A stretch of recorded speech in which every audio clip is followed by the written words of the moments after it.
aku season gitu aku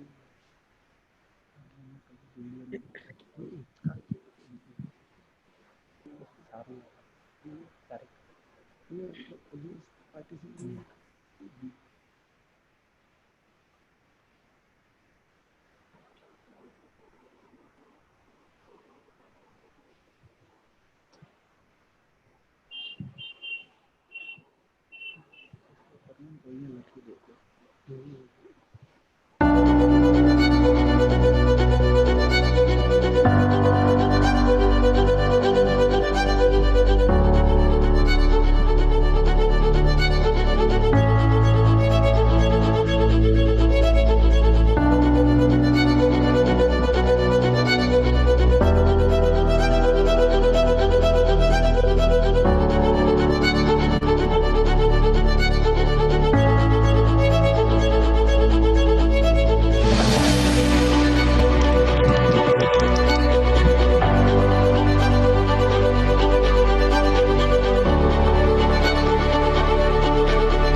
Okay, so I hope most of the participants have joined with us, and it is time to start our today's discussion.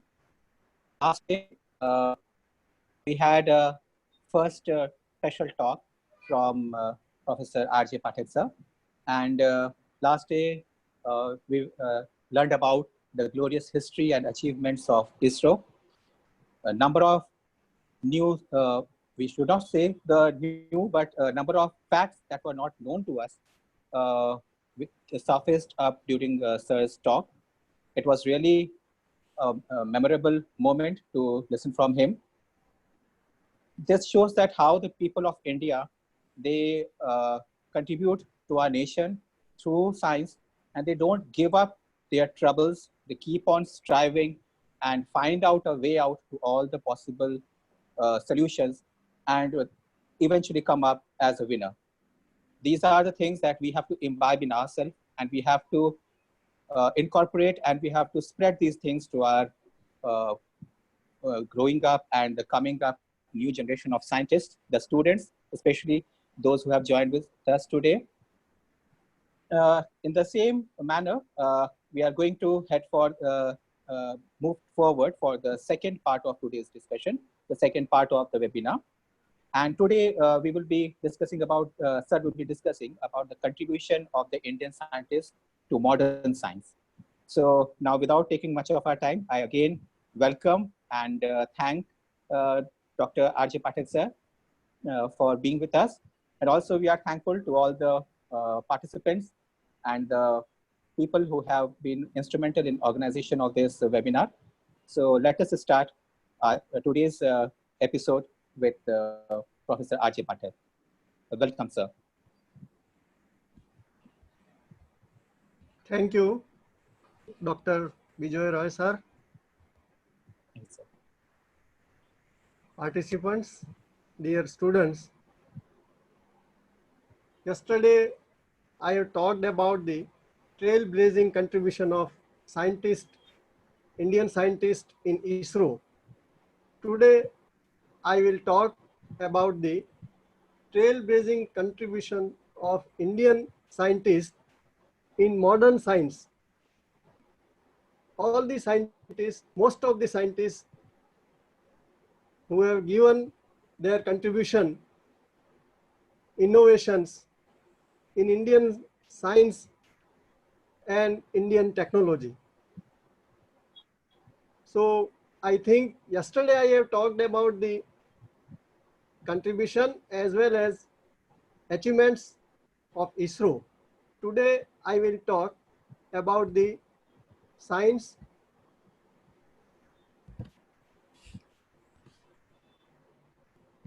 and the different scientists. Yesterday I had talked about the three ancient scientists because they were related with the space technology, aviation, and astronomy, cosmology, like that. Today I will talk about the few other scientists, ancient scientists. They have given many things. Acharya Patanjali, we all know he is known as father of yoga. In Corona period, this is most useful for all of us. At least at home, nowadays when we are in lockdown period, so yoga is most important. So Patanjali, Acharya Patanjali is father of yoga. These are all signs given by ancient scientists. Acharya Charak, father of medicine. Acharya Shushruta, father of plastic surgery. Varamihir, master of astrology and astronomy. Bhaskaracharya, genius of algebra. Nagarjun, master of chemical science. Acharya Kanad, founder of atomic energy. These are our ancient trailblazing scientists. Their contribution is very very big, so many years. Still we are remembering and we are using their technology and their medicines and their methods. Aryabhatta, we all know, he is also a mathematician and he has given many things in astronomy. So these things were the ancient scientists which we must know. Now I am coming to the modern scientists. In 1834, we all know that English education came into the education system from the British Lord Macaulay. The Britishers had their intention, their necessity. They were willing to know that Indians must know English so that their work can be easy in India. So they can rule in India.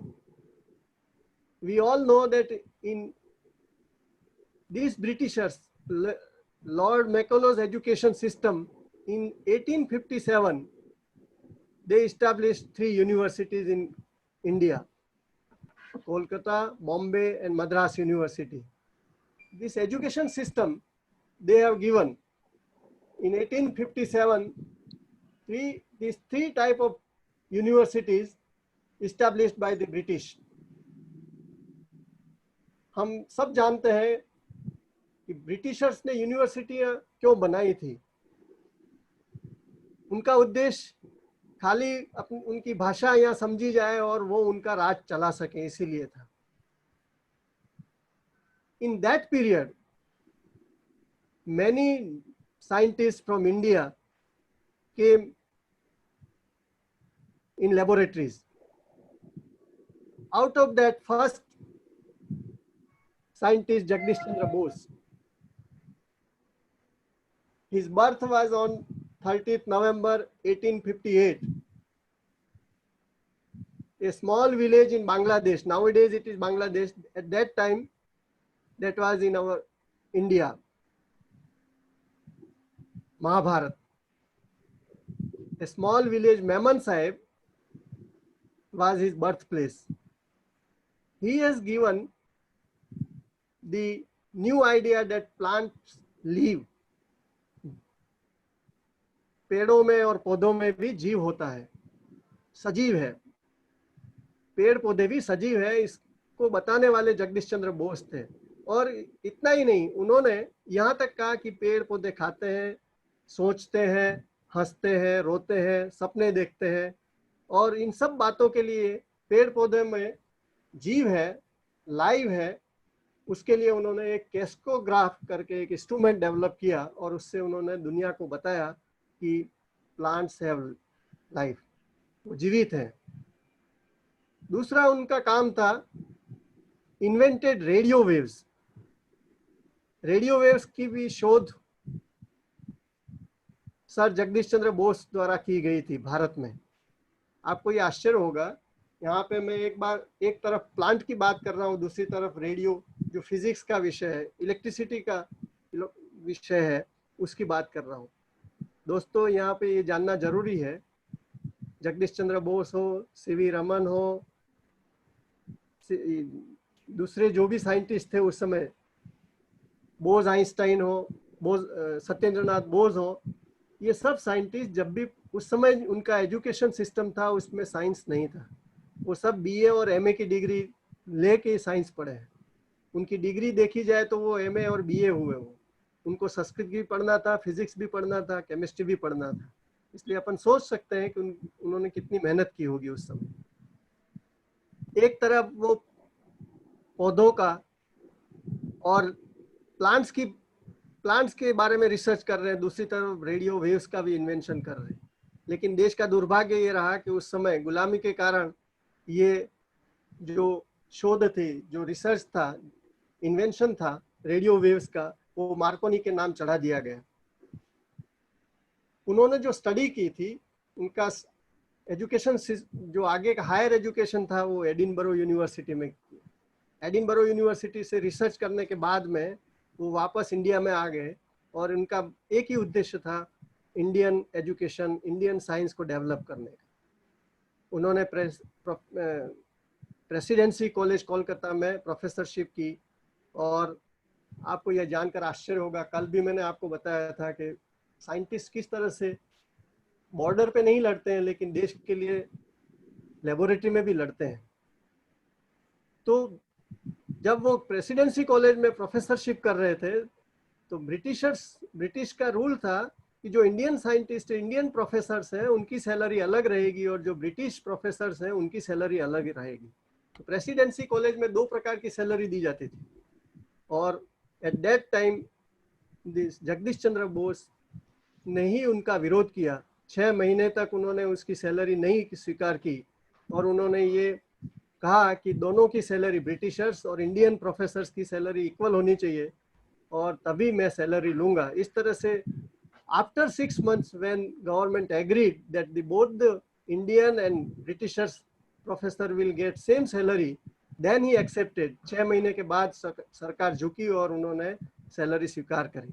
मतलब कि उस समय इस तरह से देश के प्रति जो भाव था प्रोफेसर जगदीश चंद्र बोस का, वो यहाँ दिखता है। और 23 नवंबर 1937 को उनकी डेथ होती है और अपनों ने एक अच्छे साइंटिस्ट को खोया उस दिन। उसके बाद में केमिस्ट्री के बहुत बड़े प्रोफेसर प्रफुल्ल चंद्र रॉय, 2 अगस्त 1861 में, वो भी आज जो बांग्लादेश कहा जाता है, वहाँ के एक गांव में रुदोली, उस समय पश्चिम बंगाल था, अपना ही भाग था, अपना ही स्टेट था, लेकिन बाद में वो बांग्लादेश बना। रुदोली गांव में उनका जन्म हुआ 1861 में। उन्होंने केमिस्ट्री में बहुत अच्छे इन्वेंशंस किए, नाइट्रेट्स केमिकल बनाए, मर्क्यूरस नाइट्रेट्स बनाए, मर्क्यूरी का उन्होंने काम किया, मर्क्यूरी की शोध की। और साथ में मुझे ये कहते हुए गर्व हो रहा है कि उन्होंने शाकुंतलम और कुमार संभवम, रघुवंशम, जो भी अपने पुराणिक और शास्त्र हैं उनका भी अभ्यास किया और उसके भी विद्वान थे। मतलब कि उनका संस्कृत भी इतना ही अच्छा था, केमिस्ट्री भी उतना ही अच्छा था। संस्कृत कितना अच्छा था और उन भाषा कितनी अच्छी थी, उसका एक उदाहरण उनके जीवन में एक घटना बनी, वो मुझे यहाँ कहनी चाहिए। एडिनबरो यूनिवर्सिटी में वो पढ़ रहे थे। उस समय वहाँ की ब्रिटिश गवर्नमेंट ने एडिनबरो यूनिवर्सिटी में एक निबंध प्रतियोगिता रखी थी। There was a competition, essay competition, and the title was India before and after the गदर। ये जो गदर है, क्रांति है, वो क्रांति ब्रिटिशर्स ने अपने जो 1857 की क्रांति हुई, 1857 में अपन जागृत हुए, देश में हर एक व्यक्ति को ऐसा हुआ कि अपनों को आंदोलन करना चाहिए और देश को स्वतंत्र करना चाहिए, ब्रिटिशर्स को यहाँ से भगाना चाहिए। तो ये उस विषय पे एक लेख लिखा गया, लेख का प्रतियोगिता रखी गई एडिनबरो यूनिवर्सिटी में, और उसका टाइटल था भारत गदर से पहले और गदर के बाद का भारत। उसके ऊपर निबंध लिखना था।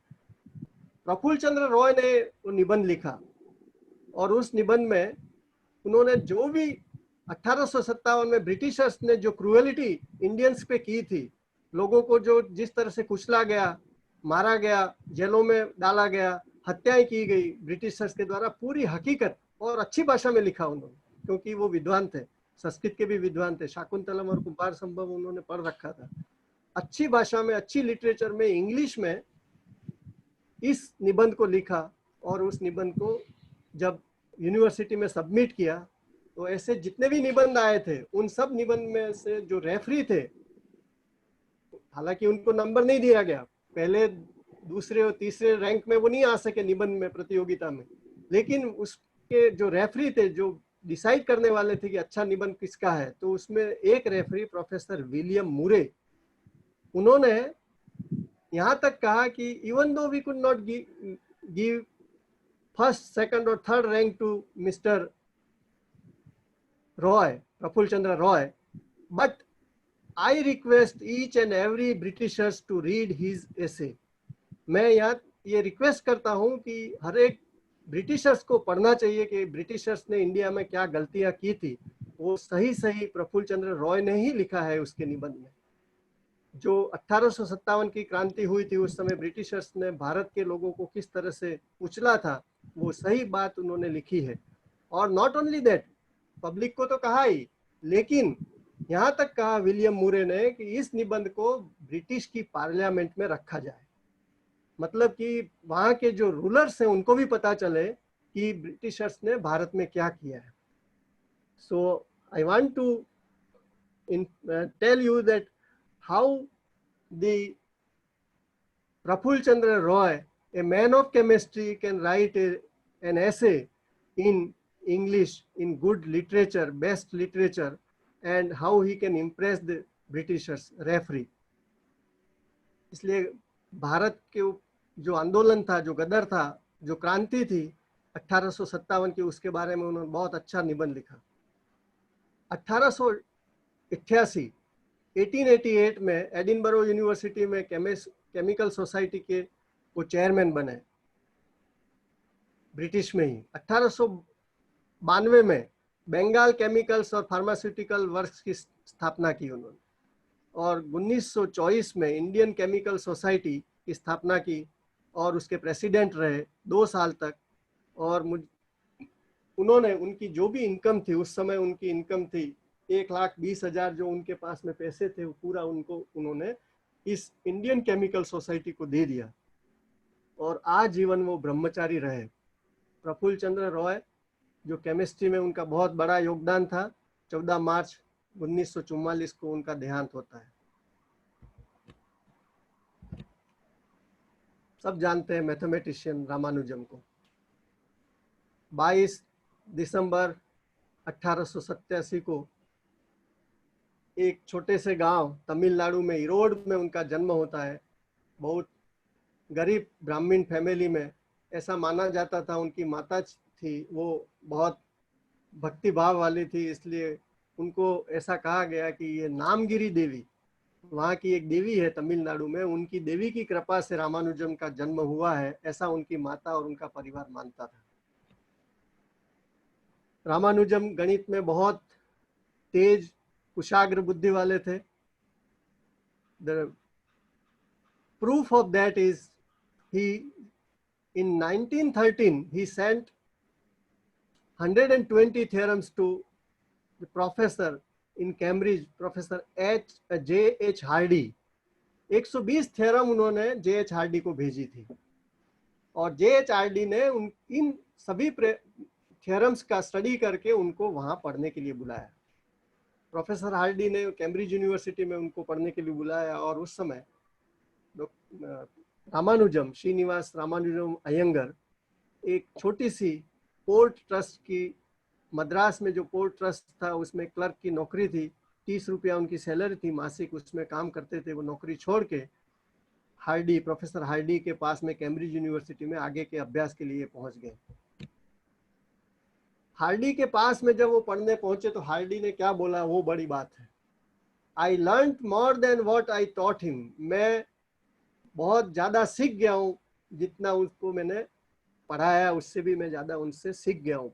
एक प्रोफेसर एक स्टूडेंट के बारे में लिखता है, ये रामानुजम की बहुत बड़ी कुशाग्रता का प्रमाण है।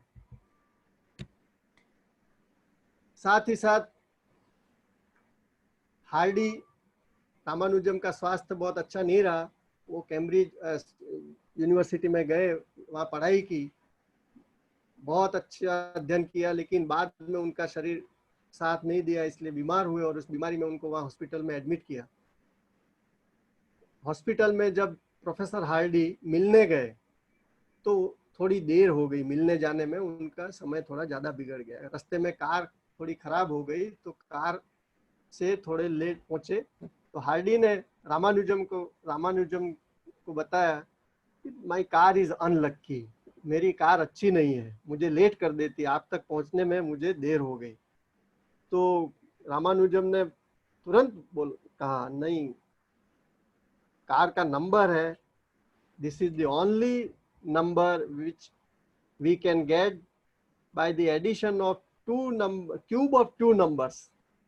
1729 1729 ये ऐसा नंबर है, सभी नंबर्स इकट्ठे करो, आपके दुनिया के जितने भी नंबर्स हैं, जितने भी आंकड़े हैं, सभी इकट्ठे करो, यही ऐसा आंकड़ा है, ऐसा नंबर है, ऐसी संख्या है जिसको आप दो संख्याओं के क्यूब करके उनके एडिशन से 2 बार बता सकते हो। 10 का क्यूब करो और 9 का क्यूब करो, एडिशन करो, 12 का क्यूब करो, 1 का क्यूब करो और एडिशन करो। This is the only number which can be expressed by 2 numbers, दोनों का क्यूब करके, यही सभी नंबर्स में। आप समझ सकते हैं कि उनका दिमाग कितना तेज होगा। इतनी सारे संख्याओं में से यही संख्या ऐसी है, यूं कह के उनकी गाड़ी के नंबर के बारे में उन्होंने उस समय उनको प्रोफेसर हार्डी को बता दिया, हॉस्पिटल के बेड में पड़े पड़े। तब भी उनका दिमाग इतना तेज चल रहा था। 1927 में कैम्ब्रिज यूनिवर्सिटी ने उनकी जो 3000 थ्योरम्स, रामानुजम ऐसे गणितज्ञ थे कि उनके पास में जो इक्वेशन लिखते थे, एक इक्वेशन के बाद में दूसरा इक्वेशन आता था, उस 2 इक्वेशन के बीच में दूसरे 25 इक्वेशन गायब रहते थे। मतलब वो मन में ही वो 25 इक्वेशन कर लेते थे और 26वां इक्वेशन लिखा होता था। मतलब कि पहला इक्वेशन और 26वें इक्वेशन के बीच के इक्वेशन, 25 इक्वेशन गायब थे। उनको ढूंढने में अभी भी रिसर्च चल रहा है। इस तरह की उन्होंने 3000 थ्योरम बैठे बैठे लिखे थे। वो सभी उनके हैंड रिटन कागज आज भी कैम्ब्रिज यूनिवर्सिटी में पब्लिश किए हुए रखे हुए हैं, उनकी 3000 थ्योरम्स। और बहुत ही छोटी उम्र में 26 अप्रैल 1920 को वो स्वर्गवास हो जाता है।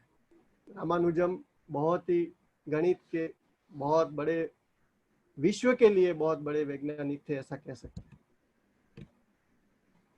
Doctor CV Raman, we all know him. 7 नवंबर 1888 त्रिचिनापल्ली में उनका जन्म हुआ। Stood first in study at all level, BA, MA, school, सभी लेवल में फर्स्ट आना उनका ध्येय रहता था। और सभी में, यूनिवर्सिटी में भी फर्स्ट, स्कूल में भी फर्स्ट, और किसी भी एक्टिविटी में वो पीछे नहीं रहते थे, सबसे आगे रहते थे।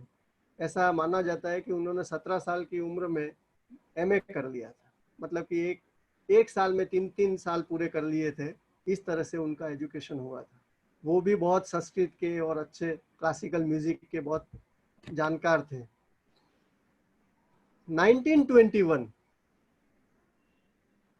he was going for the first conference, international conference to London. उस समय प्लेन से जाना बहुत खर्चा वाला था, इसलिए शिप से जाना ज़्यादा होता था। वो शिप से ब्रिटेन जा रहे थे, लंदन जा रहे थे। और वहाँ पे उसी समय शिप में से समुद्र के पानी को देखकर उनको विचार आया कि समुद्र का पानी ग्रीन क्यों है, आसमान ग्रीन क्यों है, sky why it is green, क्या कलर ऐसे क्यों दिख रहे हैं, ऐसे क्वेश्चन उसको मिलते रहे। इस पहली कॉन्फ्रेंस में 1921 में जब वो पहली कॉन्फ्रेंस अटेंड करने गए लंदन में, तो अपन सब जानते हैं कि कॉन्फ्रेंस में पहला लेक्चर होता है, की नोट स्पीकर होता है, वो बहुत बड़ा विद्वान, कोई भी एमिनेंट साइंटिस्ट ही होता है। तो उनकी पहली कॉन्फ्रेंस, उसकी की नोट स्पीकर जो थे वो रुदरफोर्ड थे। अपन सब जानते हैं न्यूक्लियर फिजिक्स के बहुत बड़े साइंटिस्ट रुदरफोर्ड, जिनको नोबेल प्राइज मिला हुआ है। वो उनका उस कॉन्फ्रेंस के की नोट स्पीकर थे। और उस पूरी कॉन्फ्रेंस में हॉल भरा हुआ था और डॉक्टर रमन लास्ट बेंच में बैठे हुए थे। लास्ट बेंच में बैठकर इस कॉन्फ्रेंस को अटेंड करना उन्होंने सोचा और बैठे थे लास्ट में। स्टेज पर सभी साइंटिस्ट बैठे हुए थे। की नोट स्पीकर जैसे ही रुदरफोर्ड खड़े हुए उनको स्पीच देने के लिए, तो स्पीच शुरू करें उसके पहले Rutherford asked him, Mr. Raman, why you are sitting on bank benches? Why you are sitting on back benches? Last bench में आप क्यों बैठे हो? You must come and sit on the first bench.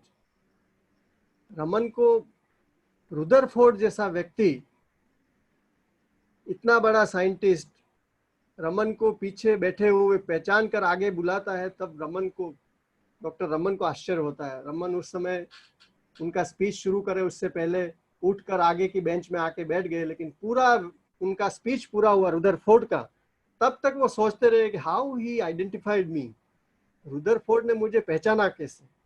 तो जैसे ही उद्घाटन प्रोग्राम पूरा हुआ, रुदरफोर्ड स्टेज से बाहर निकले हॉल में से, तो सीवी रमन तुरंत उनके पास में गए। Rutherford, mister Ford, how did you identify me, we never met each other, अपन तो कभी मिले ही नहीं है। रुदरफोर्ड ने जो जवाब दिया वो बहुत ध्यान देने जैसा है और बहुत गर्व करने जैसा है। इसलिए स्टूडेंट्स लास्ट बेंच में बैठो, लेकिन सीवी रमन की तरफ बैठो, मेरी ये अपेक्षा रहती है। रुदरफोर्ड ने कहा कि mister Raman, we never met each other, but I have read your research papers in British journal. अपन कभी मिले नहीं है, लेकिन आपके जो रिसर्च पेपर यहाँ ब्रिटिश जर्नल में छपते हैं उनको मैं पढ़ता हूँ। मतलब रुदरफोर्ड भी सीवी रमन के रिसर्च पेपर ब्रिटेन में बैठे बैठे पढ़ते थे। और उन्होंने कहा कि I know that Raman is Madrasi and he wears turban. और उन्होंने जो पागड़ी पहनी हुई थी, टर्बन जो साफा पहना हुआ था, जो साउथ इंडिया में पहनते हैं लोग, उससे उन्होंने पहचान लिया। मुझे इतना पता था, रुदरफोर्ड ने कहा कि मुझे पता है, इतना पता था कि रमन पागड़ी पहनते हैं और साउथ इंडियन है, इसलिए मैंने आपको पहचान के आगे बुलाया। इसलिए स्टूडेंट आप पीछे बैठे, क्लास में लास्ट में बैठे, लेकिन रमन की तरह बैठे। 28 फरवरी 1928 को अपन सब जानते हैं, उन्होंने रमन इफेक्ट को दुनिया के सामने रखा और तब से अपन नेशनल साइंस डे सेलिब्रेट कर रहे हैं। सीवी रमन को पूरा देश और विश्व तो याद करता ही है, लेकिन अपन स्कूल और कॉलेज में नेशनल साइंस डे सेलिब्रेट करके भी उनको याद करते रहते हैं। उन्होंने एब्सॉर्प्शन, रिफ्लेक्शन, ट्रांसमिशन, ये सब समझाया लाइट के बारे में, और एक छोटा सा 200-250 रुपये का एक मॉडल बनाया और रमन इफेक्ट को दुनिया के सामने रखा और इससे बताया when light falls on material it gets diffracted and scattered। ये उनका छोटा सा ऐसा सिद्धांत था, लेकिन दुनिया ने उसको स्वीकार किया 1928 में, और इस रमन इफेक्ट को 1930 में उनको नोबेल प्राइज मिला। अपन नेशनल साइंस डे सेलिब्रेट कर रहे हैं 1928 से, क्योंकि सीवी रमन ने दुनिया को रमन इफेक्ट 1928 को दी।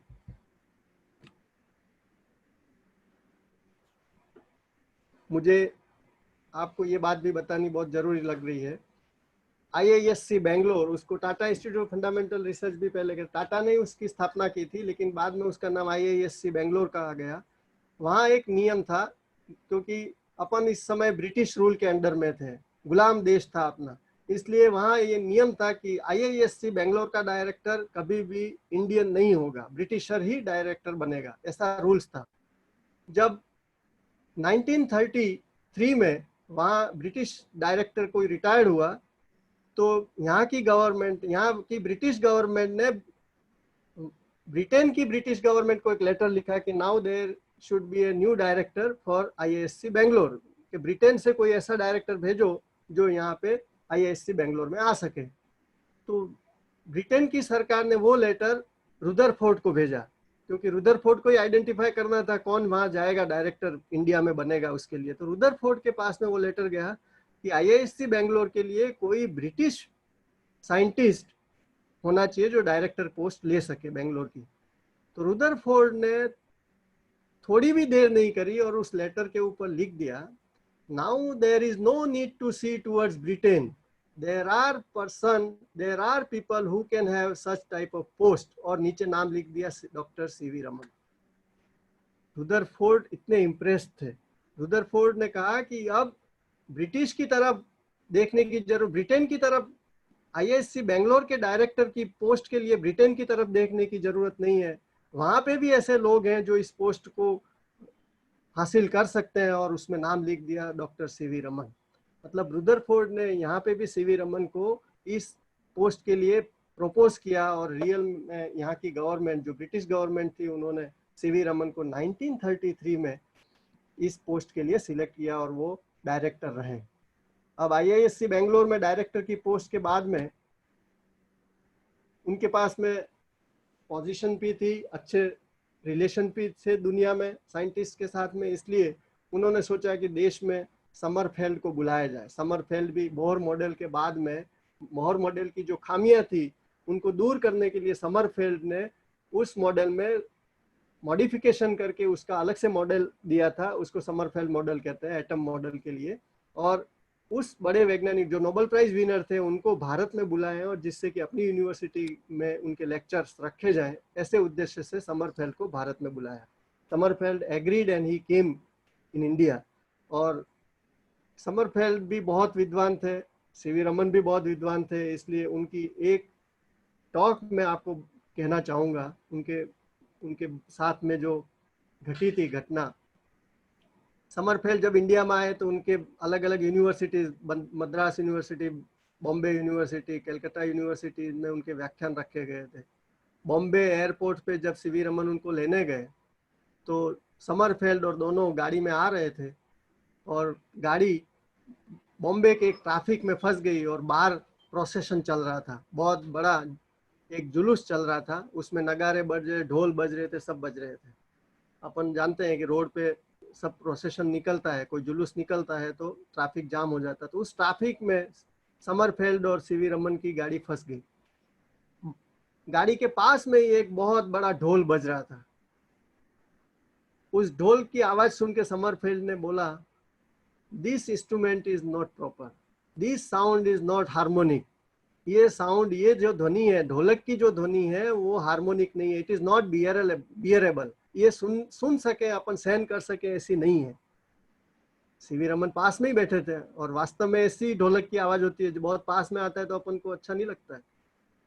उस समय at that time CV Raman immediately thought and told, yes, this drum is not giving harmonic wave, but we have developed an instrument which can produce harmonic wave. How it is possible? समरफेल्ड ने उसको पूछा कि how it is possible? CV Raman ने कहा कि we have developed a tabla in that there is a black dot.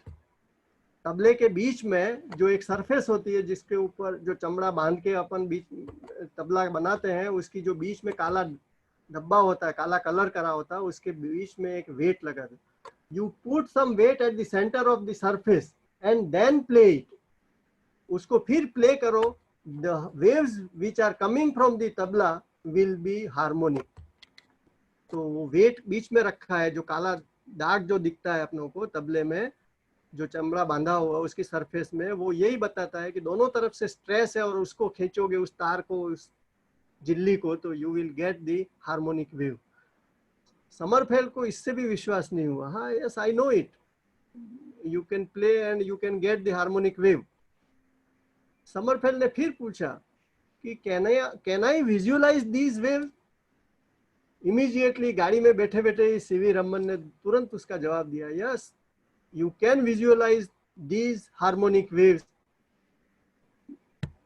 You pour some powder, जो तबले का सपाटी है, उसकी सपाटी जहाँ चमड़ा बांधा हो, उस सपाटी के ऊपर पाउडर डालो। You pour some powder on that surface and then you play it.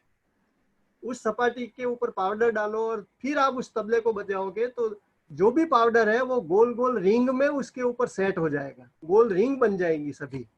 That means the waves are coming ups and down. That is harmonic wave. मतलब कि सीवी रमन ने उस गाड़ी में बैठे बैठे 5-10 मिनट में ही उस हार्मोनिक वेव को तबले में कैसे प्रोड्यूस किया जाता है और कैसे अपन विजुअलाइज कर सकते हैं, समरफेल्ड को पूरा बताया। ये बॉम्बे एयरपोर्ट से बॉम्बे यूनिवर्सिटी के बीच की बात मैंने आपको बताई। 1934 में एज ए डायरेक्टर उन्होंने मैक्स बोर्न को इंडिया में बुलाया। मैक्स बोर्न बहुत बड़े साइंटिस्ट थे क्वांटम मैकेनिक्स के, और जो फिजिक्स है उसमें बहुत बड़ा उनका प्रदान था। उनको बुलाया, वो भी एग्रीड हुए और उनको ये यहाँ तक कहा कि IISc बेंगलोर की डायरेक्टरशिप में आपको दे सकता हूँ अगर आप इंडिया में आ जाए तो। मैक्स बोर्न ने कहा कि मैं पहले तो इंडिया में आऊँगा, थोड़ा रहूँगा, थोड़े साल तक वहाँ घूमने के बाद में ही थोड़े महीने रुकूंगा और उसके बाद में ही मैं डिसीजन ले सकता हूँ। मैक्स बॉर्न इंडिया में आए, एज ए डायरेक्टर उनको बनाने की कंडीशन भी रखी थी सीवी रमन ने।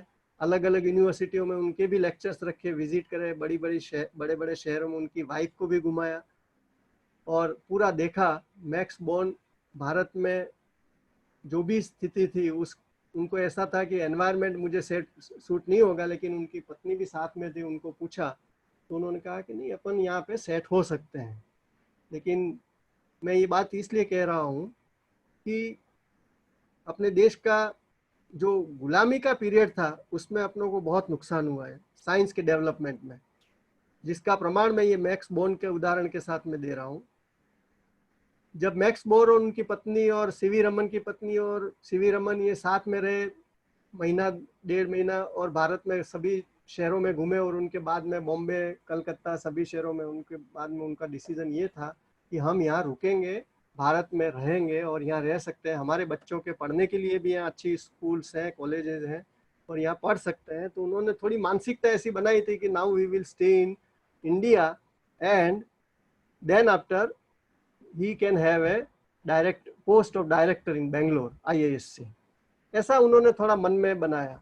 लेकिन जब 1.5-2 महीने के बाद में एक बार वापस उनको अपने देश में जाना था मैक्स बॉर्न को, तो विदाई के समय में मद्रास प्रेसिडेंसी कॉलेज में उनकी विदाई का कार्यक्रम रखा कि मैक्स बॉर्न इंडिया में इतने दिन रहे हैं और अब उनको वो जाना चाहते हैं उनके देश में, तो उनको विदाई देने। उनके मन में यहाँ विदाई के दिन ये मन में था मैक्स बॉर्न का कि उनको अनाउंस करना था कि मैं अब इंडिया में रहूंगा, ऐसा घर वापस देश में जाके वापस इंडिया में आऊंगा, इस तरह का उनकी मानसिकता थी।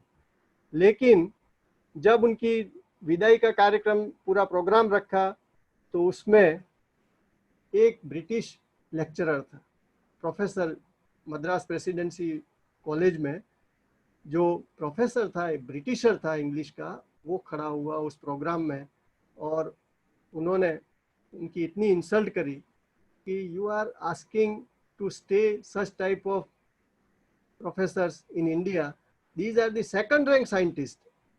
ये जो साइंटिस्ट है मैक्स बॉर्न और ये जो है जिनको आप इंडिया में बुला रहे हो, ये तो सेकंड रैंक साइंटिस्ट है, हमने ब्रिटिशर्स ने इनको नहीं रखा है, इसलिए वो इंडिया में आना चाहता है। ऐसा उसने स्टेज पर इनका अपमान किया। मैक्स बॉर्न ने जो मन में उनकी इच्छा बनाई थी उस समय तो कुछ बोले नहीं, विदाई ले ली, लेकिन वो भारत में फिर वापस कभी नहीं आए और इससे नुकसान ये हुआ, उनकी इंसल्ट हुई, साथ में देश को ये नुकसान हुआ कि मैक्स बॉर्न अगर भारत में आए हो तो मैक्स प्लांक आते, हाइजेनबर्ग और उनके साथ में गोल्डस्टीन, क्योंकि ये सब उनके स्टूडेंट थे। और जब ये जब इसलिए आना चाहते थे कि उस समय यूरोप में नाजीवाद बहुत चल रहा था और ये यहूदी जब साइंटिस्ट थे जो यूरोप छोड़कर भाग रहे थे और अमेरिका और उन देशों ने बसा लिया। इवन आइंस्टाइन खुद प्रिंसटन यूनिवर्सिटी में रहे पूरी जिंदगी और वहीं उनकी मृत्यु हुई। क्यों छोड़ दिया यूरोप, जर्मनी क्यों छोड़ दिया? क्योंकि हिटलर इनको सबको ढूंढ कर मार रहा था, इसलिए ये सब दूसरे देशों में जाना चाहते थे। अगर मैक्स बॉर्न भारत में आए होते तो उस समय गोल्डस्टीन भी यहाँ होते, मैक्स प्लांक भी यहाँ होते, शॉडिंगर भी यहाँ होते, ये सब साइंटिस्ट अपने देश में होते हैं। और आज अपन ये सोच सकते हैं कि शायद नासा जो अपन कहते हैं आज इतना डेवलप्ड है वो भारत में होता नासा, क्योंकि इन सब साइंटिस्ट के पास में इतना बड़ा टैलेंट था। लेकिन वो दुर्भाग्य ये था कि अपन गुलामी के पीरियड में उस समय थे और ब्रिटिशर्स का पूरा कंट्रोल था और ये साइंटिस्ट यहाँ नहीं आए और उस समय यूरोप के ये जो साइंटिस्ट थे वो दूसरे देशों में जाके बस गए और उन देशों में उन्होंने अपना रिसर्च काम किया। इसलिए सीवी रमन ऐसी घटना से बहुत दुखी हुए और 1938 में उन्होंने IISc बेंगलोर जो उसका डायरेक्टर पद छोड़ दिया और सिंपल एक प्रोफेसर के रूप में उन्होंने काम किया और 21 नवंबर 1970 को उनकी डेथ हो जाती है बेंगलोर में। डॉक्टर होमी जहांगीर भाभा, 30 अक्टूबर 1909 को बॉम्बे में उनका जन्म होता है। बहुत बड़े पैसे वाले परिवार में उनका जन्म होता है। माता पिता चाहते थे कि बेटा इंजीनियर हो, लेकिन होमी भाभा जानते थे कि भारत को, देश को अच्छे वैज्ञानिकों की जरूरत है, अच्छे साइंटिस्ट की जरूरत है, टैलेंटेड, ट्रेल ब्लेजिंग, जो कुछ नया इनोवेशन कर सके, ऐसे साइंटिस्ट की जरूरत है। इसलिए उन्होंने सिंपल बीएससी किया, एमएससी किया और पीएचडी किया फ्रॉम कैम्ब्रिज यूनिवर्सिटी। और वहाँ पे भी उनको प्रोफेसरशिप मिल रही थी, वहाँ पे भी नौकरी मिल रही थी, लेकिन उन्हें रिजेक्टेड और वापस इंडिया में आ गए और देश की सेवा की उन्होंने। उनके मन में पूरा देश को कैसे आगे ले जाना वही था, और साइंस के क्षेत्र में कैसे देश को आगे बढ़ाना, उनका यही विजन था। और उसीलिए उन्होंने 1945 में दोराबजी टाटा को एक लेटर लिखा कि आपके पास पैसा है तो आप देश में रिसर्च सेंटर की स्थापना करो और लेबोरेटरीज बनाओ, जिससे कि भारत के वैज्ञानिक उस लेबोरेटरी में काम कर सके और भारत का नाम ऊंचा कर सके। और उससे फायदा ये हुआ, दोराबजी टाटा ने Tata institute of fundamental research की स्थापना की, जिसको IISc भी कहते हैं, और बॉम्बे में भी TIFR है आज। वो टाटा इंस्टीट्यूट, और जहाँ सबसे ज़्यादा रिसर्च का काम होता था, उसी में से बार्क डेवलप हुआ और उसी में से साइंटिस्ट निकले और सब इंडिया के रिसर्च लेबोरेटरीज बनी। 1948 में भाभा एटॉमिक एनर्जी कमीशन के चेयरमैन बने और बार्क की स्थापना की उन्होंने 1948 में, जिसको अपन आजकल भाभा एटॉमिक रिसर्च सेंटर बोलते हैं, ट्रॉम्बे में। मुझे भाभा के बारे में एक बात कहने में बहुत आनंद आता है, और ये सभी स्टूडेंट को ध्यान रखना चाहिए कि इतना बड़ा व्यक्ति जो बार्क का डायरेक्टर हो, और वो कितनी छोटी चीज के लिए, छोटी बात के लिए भी हर चीज को ध्यान रखता है, उसमें पूरा टाइम दे सकता है वो व्यक्ति, और उसको जरा भी गड़बड़ ना हो उस तरह का उनका काम रहता है। होमी जहांगीर भाभा, जब ये बार्क की स्टैब्लिशमेंट चल रही थी तो उनकी ऑफिस बन रही थी, तो उनकी ऑफिस में चेयर्स टेबल वो बना रहे थे ऑफिस में। तो ऑफिस में टेबल और उसके जो ये सपोर्ट होते हैं, नीचे चेयर है तो चेयर्स के जो सपोर्ट होते हैं, वो चेयर्स के सपोर्ट और उसके नीचे जो पाए होते हैं वो माप दे के जाते थे कि इतना ही उसकी विड्थ होनी चाहिए, इतनी ब्रीथ होनी चाहिए, इतनी हाइट होनी चाहिए, ब्रीथ, लेंथ और हाइट, ये सब दे के जाते थे माप की, इतना मिलीमीटर, इतना सेंटीमीटर, इस तरह से चेयर इतनी होनी चाहिए, उसका हत्था इतना ही होना चाहिए। ये सब देने के बाद में वो शाम को वापस आते, पूरा दिन मिस्त्री काम करते और शाम को वापस आते। तो वापस आके वो जो टेबल बनाया है, उसके जो भी चेयर बनाई है, तो उसका हर एक भाग का माप लेते और उसकी माप कैसे करते थे, स्केल कैसे निकालते थे, तो वर्नियर कैलिपर्स लेके चेयर का हत्था मापते थे, उसके पाए मापते थे वो वर्नियर कैलिपर्स लेके, और उसमें जरा भी मिलीमीटर या थोड़ा भी उसमें खामी रहती तो उस चेयर को बदलवा देते हैं। अपनी ऑफिस में चेयर और टेबल बने, उसके लिए भी उसमें 1 मिलीमीटर की भी खामी नहीं चले, इस तरह का उनका विजन था। अगर इतना छोटी बात के लिए अगर ये व्यक्ति इतना ध्यान रख सकते हैं, तो कितनी उस बार्क में किसी भी एक्टिविटी के लिए वो कितना बड़ा ध्यान रखते होंगे, कितनी देख रेख करते होंगे। और मुझे ये बात इसलिए पता चली कि जो कारपेंटर, जो मिस्त्री वहाँ काम कर रहे थे उनकी ऑफिस में, वो पालनपुर के थे, और उनका नाम कांति काका है, आज भी है पालनपुर में। और बात इसलिए उन्होंने मुझे बताई कि सर मैं सुबह काम करता तो शाम को आके वो वर्नियर कैलिपर से चेक करते थे। तो मैं उनको इसलिए पता चला कि वो मेरे घर में भी उन्होंने ही फर्नीचर बनाया, कांति काका ने। और मेरे घर पे होमी जहांगीर भाभा की बुक पड़ी हुई थी और उनका फोटो था, मैं उनका जीवन चरित्र पढ़ रहा था, ऑटोबायोग्राफी की बुक मेरे पास में पड़ी थी, मैं पढ़ रहा था। उन्होंने फोटो देखा कि, तो उन्होंने कहा कि साहब आप चौपड़ी तमे केम वाचो छो, why you are reading this book. मैंने कहा था हमारा he is a big scientist for in our field, तो फिजिक्स के हैं, न्यूक्लियर फिजिक्स के हैं, उनको बात कहते हैं। तो उन्होंने ये पूरी बात बताई कि मैंने उनकी ऑफिस का काम किया है, और वो कांतिका का आज भी पालनपुर में है, और वो एक भी कुर्सी और टेबल जरा भी उसमें जरा भी 1 मिलीमीटर का भी चेंज होता ज़्यादा हो जाता है, कम हो जाता है, तो वो चेयर खिसका देते थे, नहीं चलाते थे।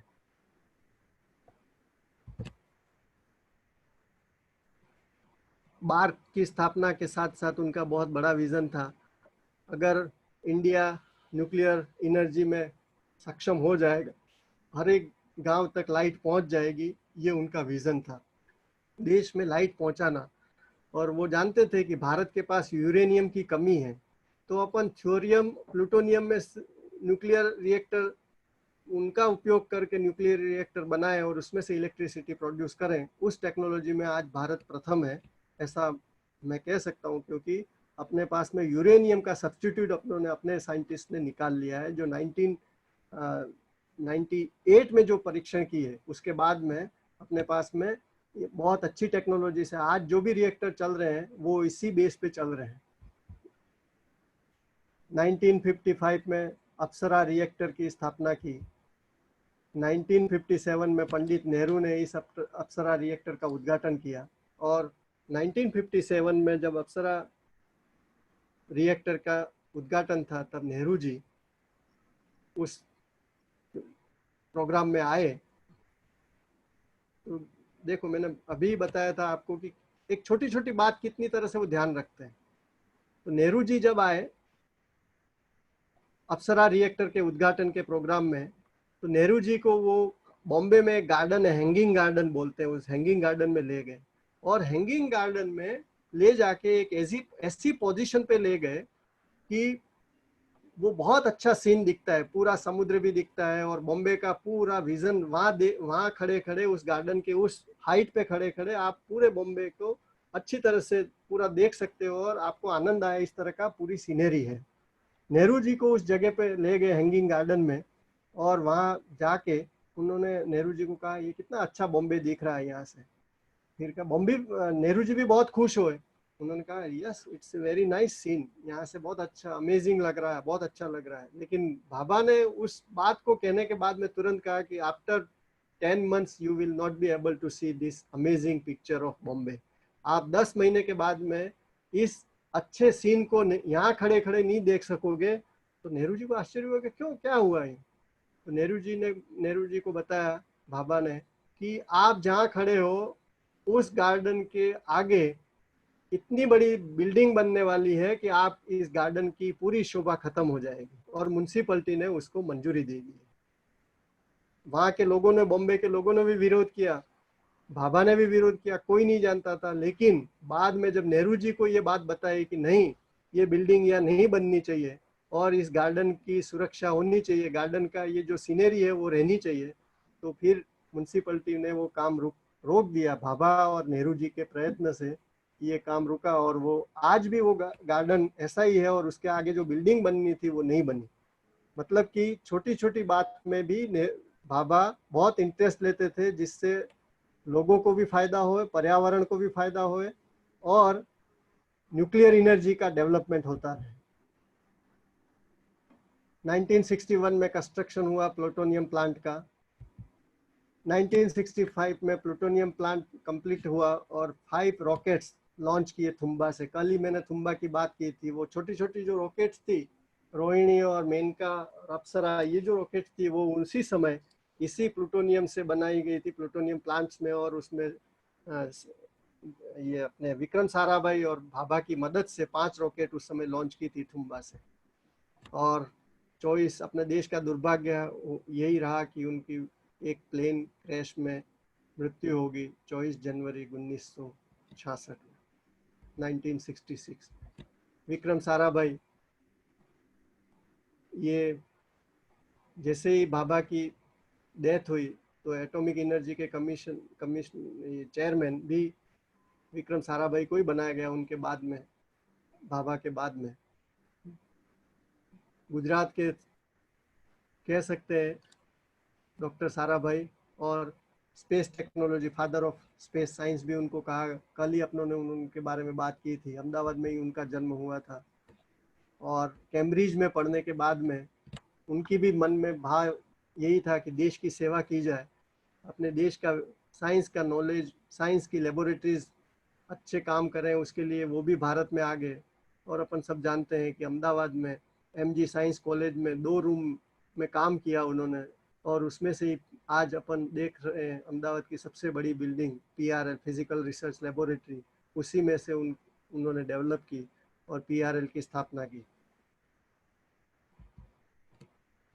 स्पेस टेक्नोलॉजी और क्या कर सकती है इसको समझाने में कल ही बात हुई कि उन्होंने देश को, नेताओं को ये बताया कि अगर देश स्पेस टेक्नोलॉजी में आगे बढ़ेगा तो कंट्री को बहुत फायदा होगा। और उसके बाद में उन्होंने थिम्बा की स्थापना की। थिम्बा को 1968 में UN को डेडिकेट कर दिया, और UN को डेडिकेट करने से फ़ायदा ये हुआ कि जो देश वहाँ एक्सपेरिमेंट करता था उसकी टेक्नोलॉजी अपनों को जानने मिलती थी और उसका खर्च भी अपनों को मिलता है। आज भी equatorial Thumba equatorial rocket launching station आज भी यूनाइटेड नेशन के साथ में है और अपन भी उसका यूज़ कर सकते हैं। 1975 में आर्यभट्ट का जो कल बात हुई थी, 100 वैज्ञानिकों को काम में लगाया और पूरी तरह से सफलतापूर्वक पूरा हुआ। विक्रम साराभाई ने बहुत अच्छा काम किया कि इसरो इतना बड़ा एक रिसर्च अंतरिक्ष संशोधन में अपनों को दे के गए, और आज कह सकते हैं कि अपन विश्व में 3रे नंबर में इसरो स्पेस टेक्नोलॉजी में 3rd, या कितनी बातों में तो मैंने कहा कि मंगलयान में अपन प्रथम रहे तो प्रथम है, ऐसा कह सकते हैं। क्योंकि किसी भी नासा को भी पहली ट्रायल में सफलता नहीं मिली थी, लेकिन इनकी भी मृत्यु रात को 1-1:30 बजे तक उन्होंने 30 दिसंबर 1971 को कोवलम के त्रिवेंद्रम के पास कोवलम में एक होटल में रुके हुए थे। वहाँ पे रात को थिम्बा और PRL के साइंटिस्ट और इसरो के साइंटिस्ट और इंजीनियर के साथ में मीटिंग की आगे के प्रोजेक्ट्स के बारे में, और सुबह में उनको डेथ हो गई। इसलिए उनको भी अपन ने अचानक खोया, भाभा को भी अचानक खोया, और इस तरह से अच्छे वैज्ञानिकों को अपनों ने एक पता नहीं किस तरह से खोया, अपन जान ही नहीं पाए। इस तरह से देश को बहुत बड़ा नुकसान हुआ। डॉक्टर कलाम अपन सब जानते हैं,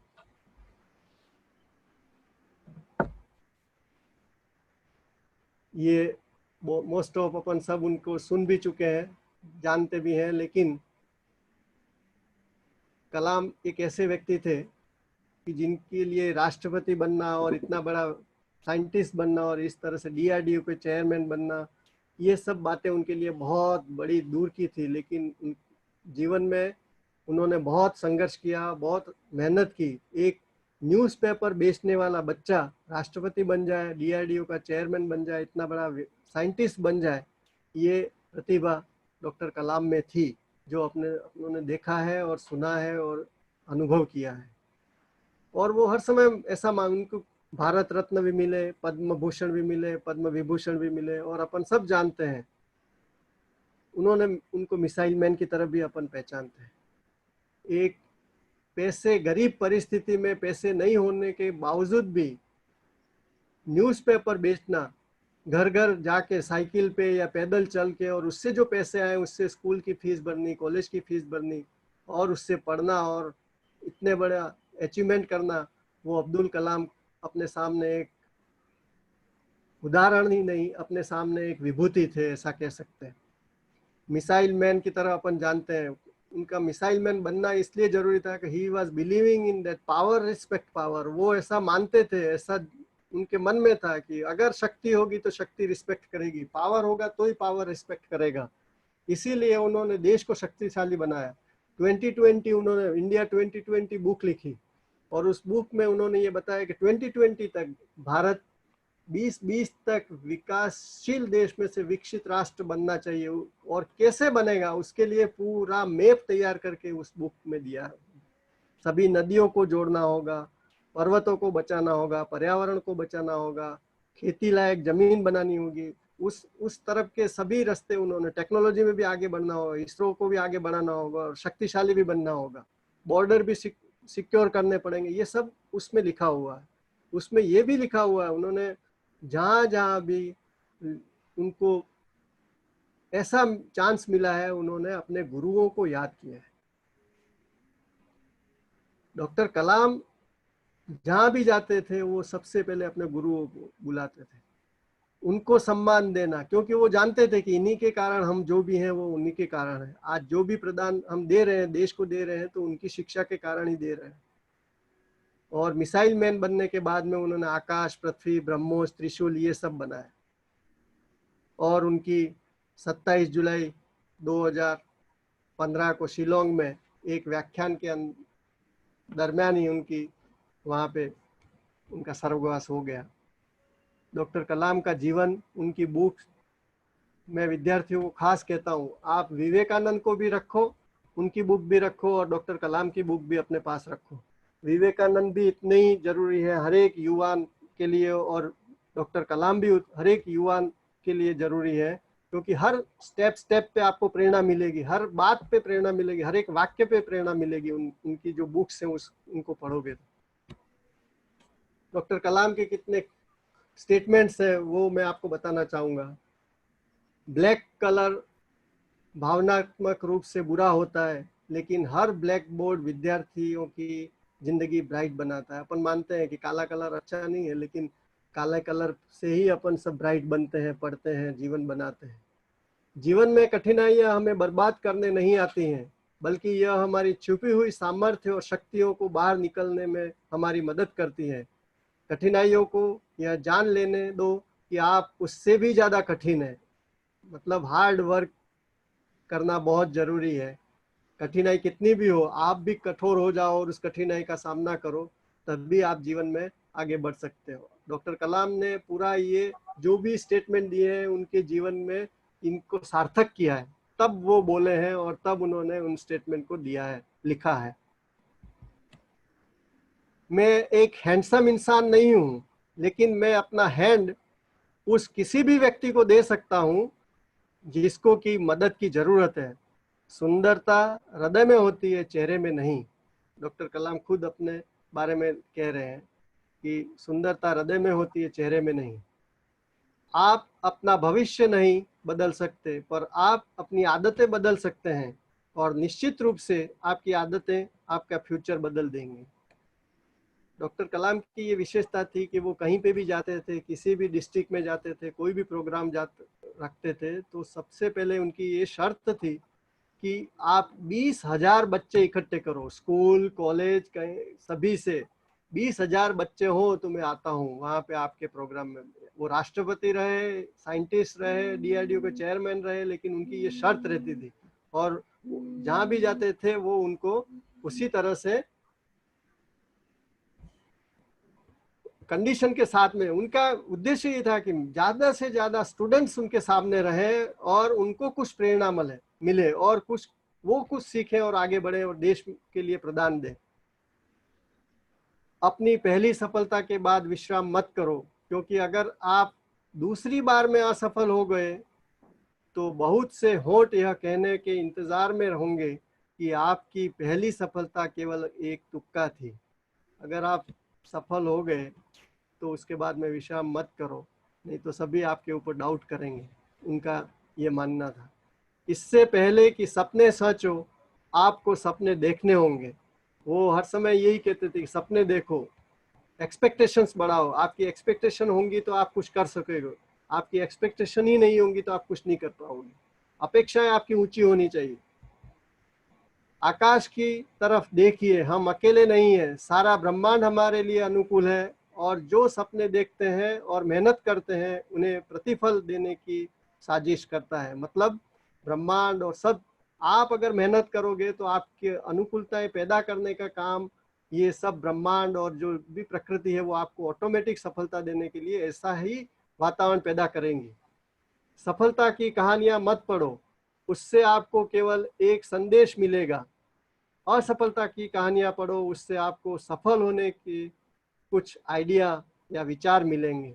मतलब वो एडिसन था जिसने बल्ब की शोध की, उसने कहा कि मैं 1000 बार मैंने प्रयोग किए, उसके बाद में 1000 बार मैं सफल हुआ।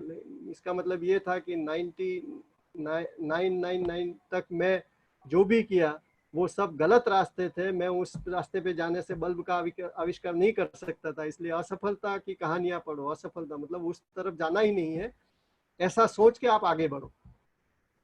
अपने जॉब से प्यार करो, पर ये इम्पोर्टेंट है आजकल के ज़माने में, कोरोना के खास पीरियड में। अपने जॉब से प्यार करो, पर अपनी कंपनी से प्यार मत करो, क्योंकि आप नहीं जानते कि कब आपकी कंपनी आपको प्यार करना बंद कर दे।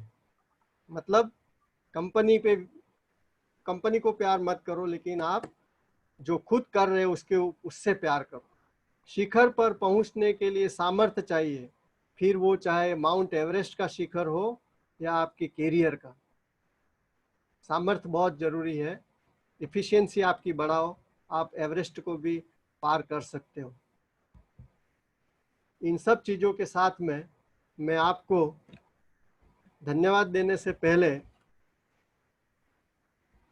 आर्यभट्ट जिन्होंने गणित में जीरो की शोध की और विश्व को बताया, मैंने भी ये जो साइंटिस्ट थे उनके बारे में थोड़ा थोड़ा बताया। मैं आपके सामने एक छोटा सा गीत रखूंगा, क्योंकि अपनों ने कुछ नहीं किया है। ऐसा पुराना एक मूवी है पूरब और पश्चिम, जिसमें भारत के प्रधान को भी बताया गया है कि अपनों ने कुछ नहीं किया है। वास्तव में बहुत कुछ किया है भारत के वैज्ञानिकों ने, प्राचीन काल में भी किया है, अभी भी कर रहे हैं। और इसके साथ में मैं मेरा वक्तव्य पूरा करूंगा। अपन इसको थोड़ा सुन लेते हैं, ट्राई करेंगे। आप इसको पूरा तो नहीं, लेकिन थोड़ी पंक्तियां सुने। ना समझते हो जो मदद लेता है, मैं उसे अपना कहता हूँ जो मदद देता है। तुम लोग जमीन से पेट भरा अनाज नहीं निकाल सकते और लोग चांद तक पहुंच गए। है कोई मुकाबला? जो चांद पे पहुंचे उनके सामने दुनिया ने सर झुकाया है। सर झुकाने पर फक्र करते हो। है कोई ऐसी बात तुम्हारे देश की जिस पर के सर ऊंचा कर सको? नहीं माय डियर बॉय, तुम्हारे देश ने कुछ नहीं किया। India's contribution is 0, 0 and 0.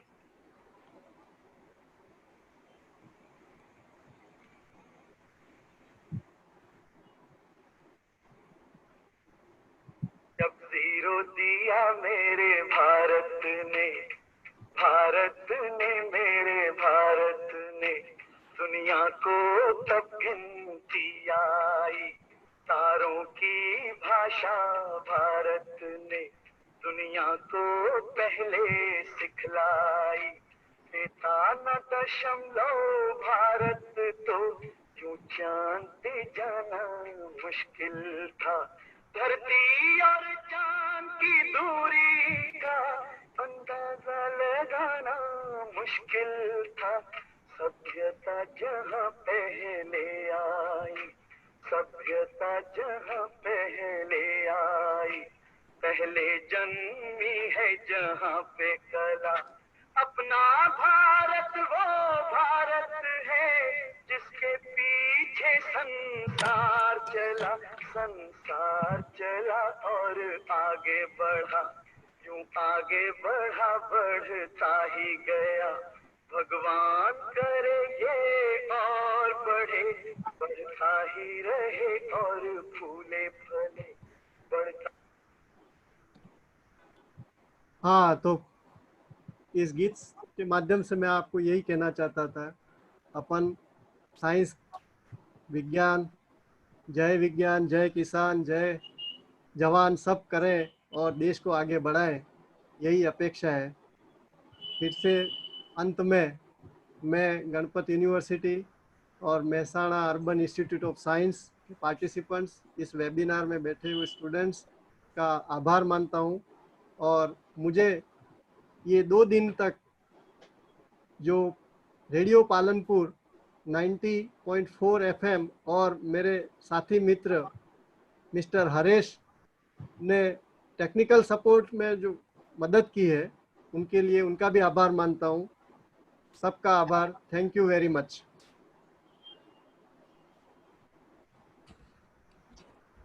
Thank you so much sir.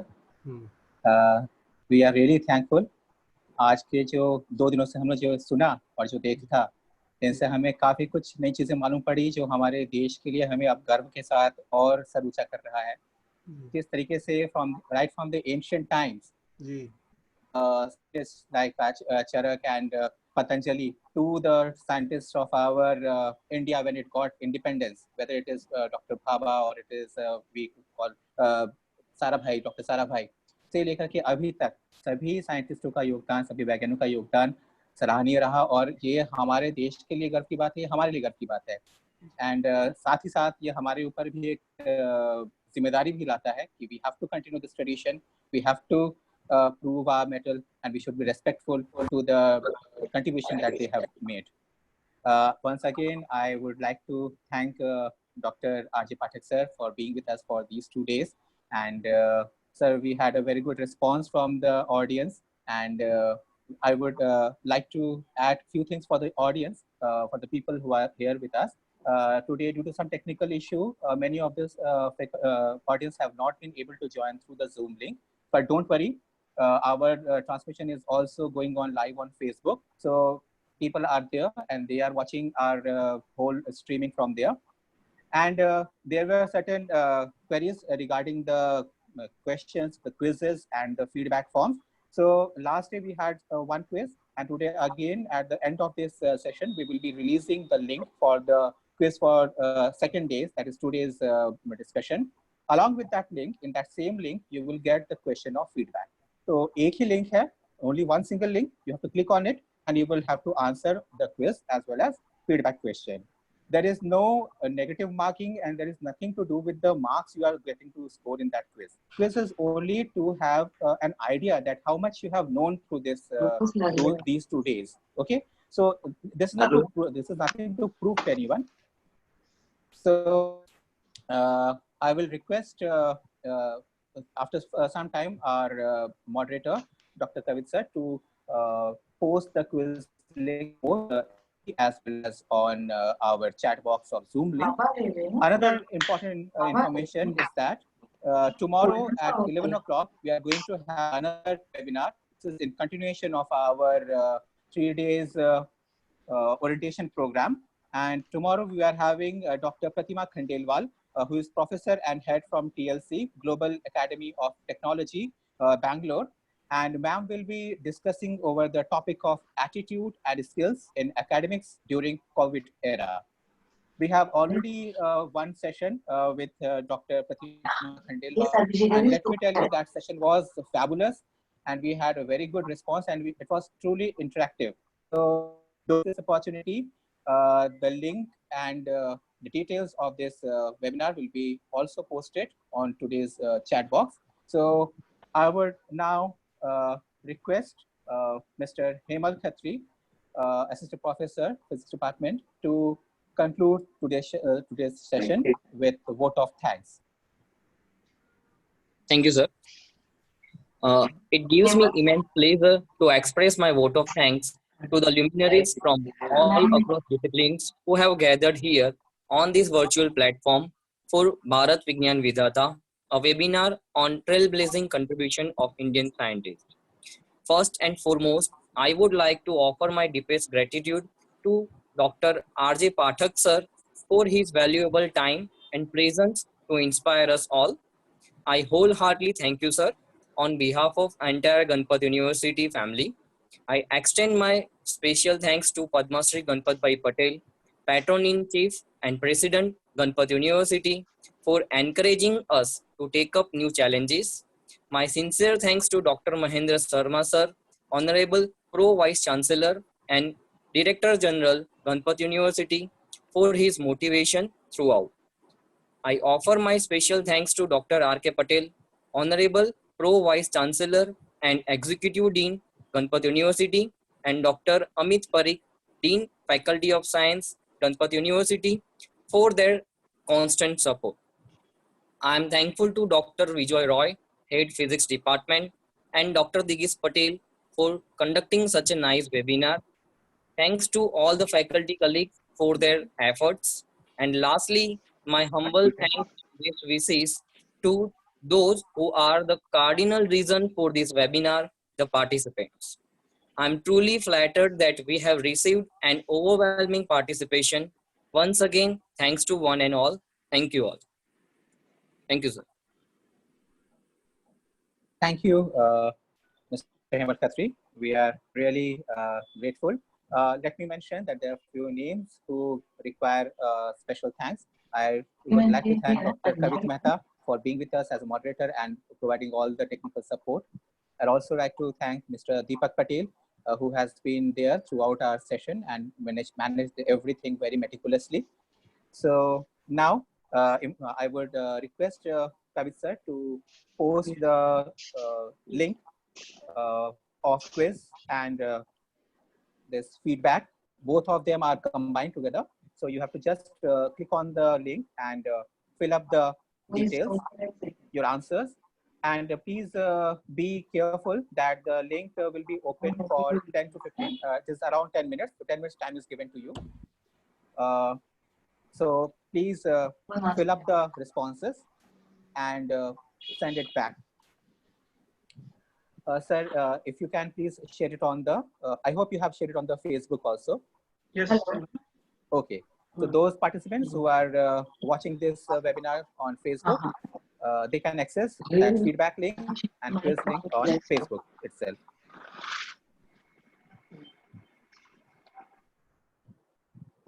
And thanks to all again. Yes, sir. Kavit sir, you want to say something? Deepak sir and Sucheta madam, please on your camera so we can take a photograph. Sucheta madam, please switch on your camera.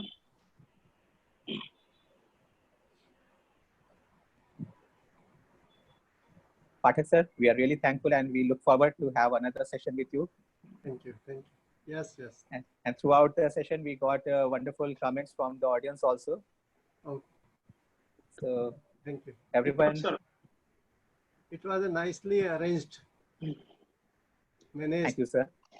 Nicely arranged. Without any obstacle. Yes, sir. And your hard work is also there behind this wonderful session. Your findings, your studies and everything. We are gaining from you, in fact, from your hard work. Digesh Patel is my student, and yes, sir. He is always talking with me something physics related. And yes, sir. So it's actually such kind of words of wisdom and inspiration are always required for the blooming scientists and the researchers. Yes, he is active. Yes.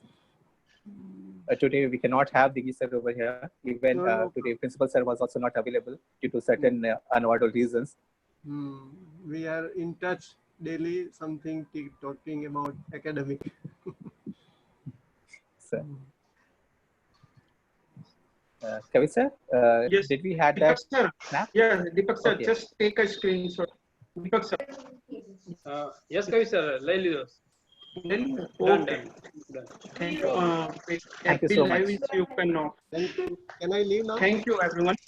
Yes, thank sir. you, sir. Yes, Thank you, sir. Thank you so much, sir. No, sir. Thank you, sir. Thank you. Thank you. Namaskar, sir. Namaskar. Okay, so participants, we hope that you are working over your link and you have the feedback and questions. So do it quietly, peacefully, and once it is over, please respond in back. Okay.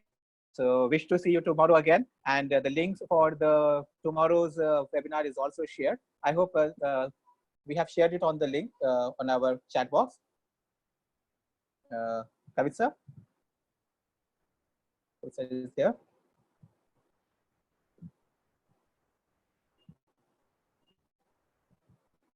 Okay, so we can close it.